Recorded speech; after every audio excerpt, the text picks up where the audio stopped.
Hey there, if you are new to the channel, welcome. My name is Ali Stanzekio and today we will be looking to improve your functionality and possibly pain management in this Move Well video series of your upper kinetic chain, specifically shoulders. If you are a returning viewer, thank you so much. We will begin with a joint warm-up. Just raise your hand as high up as you can towards the ceiling in its full range of motion. Make sure to stand tall.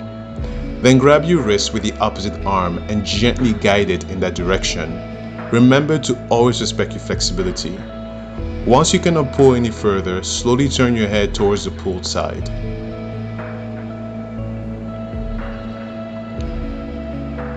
Throughout the video, you might feel uncomfortable moments of tightness and soreness depending on your flexibility, and that is normal. Just like in my case, shaking things off will help establish comfort again. Now simply repeat the initial joint warm-up on the other side. Remember to always respect your flexibility.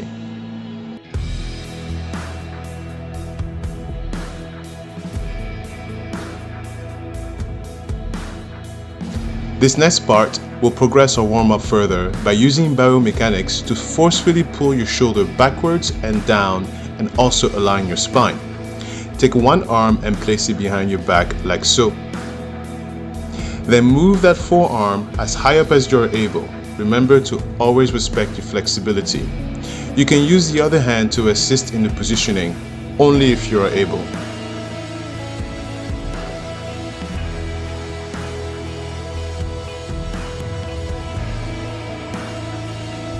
Once you get to the maximum point, take your free arm and extend it straight to your side, as leveled as possible. Then have your head turn towards the same direction. This pose is a fantastic posture corrector and a neck pain alleviator.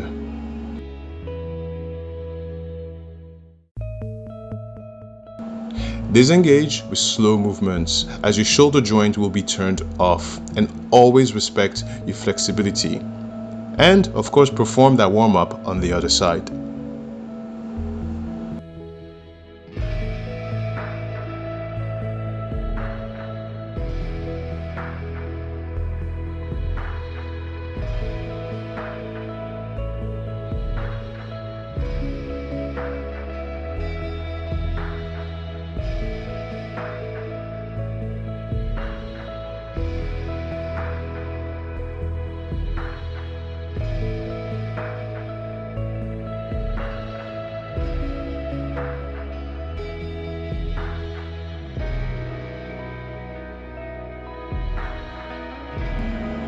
Remember, disengage slowly, and of course, feel free to shake things up back into your comfort zone.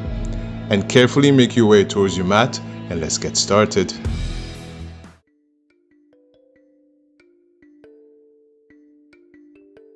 Position yourself on all fours and open your hips as wide as you are able. Also, I do not want any anchoring, so you will have to point your toes.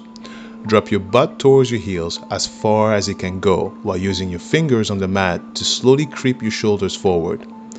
Once you are no longer able to effectively pull, anchor your arms with your palms and fingers and drop both elbows to the ground.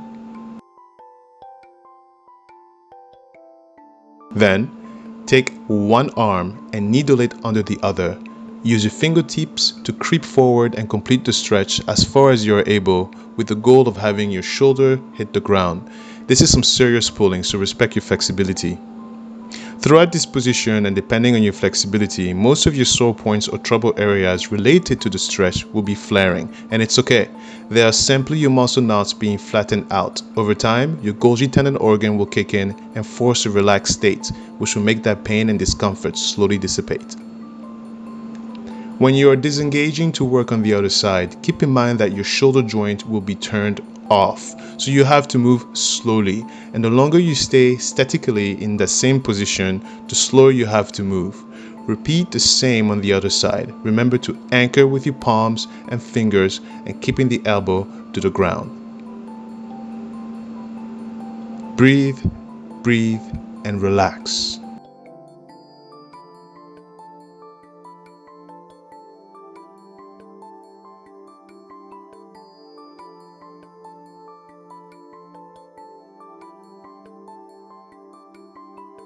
Carefully and slowly disengage by coming back up on all fours. By that point, your hips will have been almost entirely turned off, so use your arms to assist them in closing. Slowly and lay down on your back.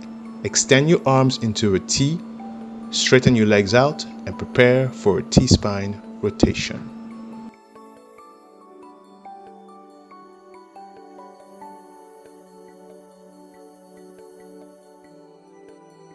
You are going to raise one knee up with its foot off the ground. Do not shift your weight or hips from this point. If you do, you will lose the T-spine position. Rotate the leg to its opposite side and slowly let it drop as far as it can. Whether it hits the floor or not, it's irrelevant for what we are doing today. Take the same sided arm to your bent leg and rotate it palm down. This will target your forearm, which eventually will travel up the bicep into the shoulder. Create a 90-degree angle with the other arm at its elbow. Make sure that the floor has contact with that elbow the entire time. You should feel a major pull from both your chest and upper back areas. Breathe and relax.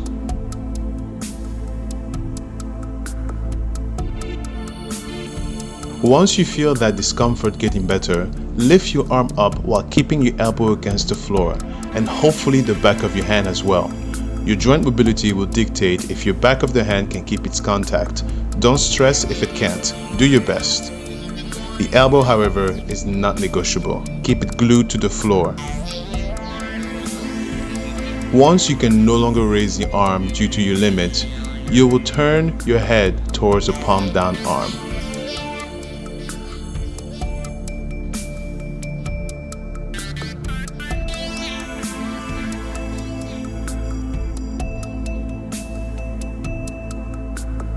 When you are disengaging, start with the head.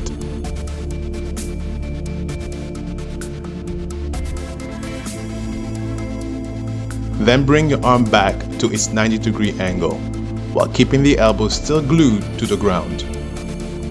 Disengage your T-spine slowly by extending the leg down and rotating onto your back.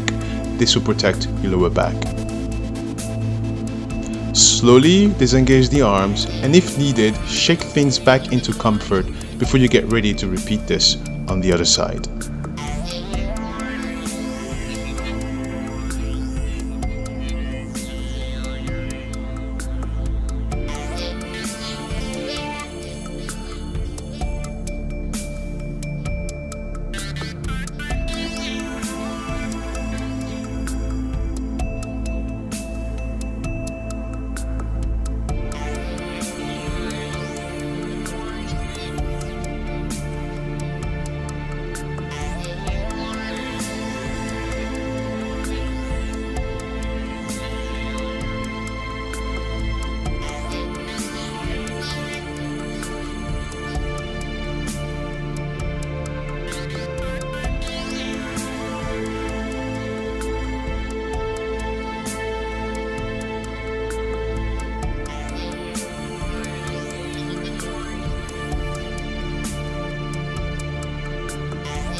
As we conclude here with this last static pose, you're going to bring both arms back and connect both elbows to the floor.